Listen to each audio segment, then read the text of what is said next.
আমি কৃষ্ণা আপনাদের সামনে আমার কিছু ঘরোয়া টিপস নিয়ে হাজির হয়েছি। এখন তো গ্রীষ্মকাল, সেই জন্য সকলেই দেখবেন গরমে দিনে একটু কটনের জামাকাপড় পরাটাই বেশি পছন্দ করে। আর কটনের জামাকাপড় মানেই হচ্ছে একটু রং ওঠার ব্যাপারটাও থাকে।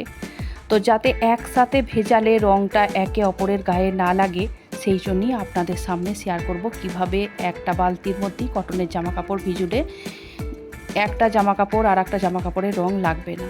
তবে আমি একটি বালতিতে জল নিয়েছি, তার মধ্যে দিয়েছি কিছুটা ডিটারজেন্ট পাউডার, আর তার সাথে দিয়ে দেবো এই যে খাবার নুন, যেটা আমরা রান্নার কাজে ব্যবহার করা হয়। আর এই নুনটার পরিমাণটা অনেকটাই বেশি দিতে হবে, তাহলে জামাকাপড়ের রঙগুলো একসাথে ভিজিয়ে দিলে আপনি নিশ্চিন্তেই থাকতে পারবেন। এরপর এই জলটি ভালো করে খুলে নিয়ে, আর এই যে যত আমি এখন নাইটি ভেজাচ্ছি, এই নাইটিগুলোকে একসাথে ভিজিয়ে দেবো। এগুলো তো রং যাবেই, দেখেই মনে হচ্ছে কালারগুলো আপনারা বুঝতেই পারছেন, তবে যখন কাচবো তখন একটাও রং যায় না।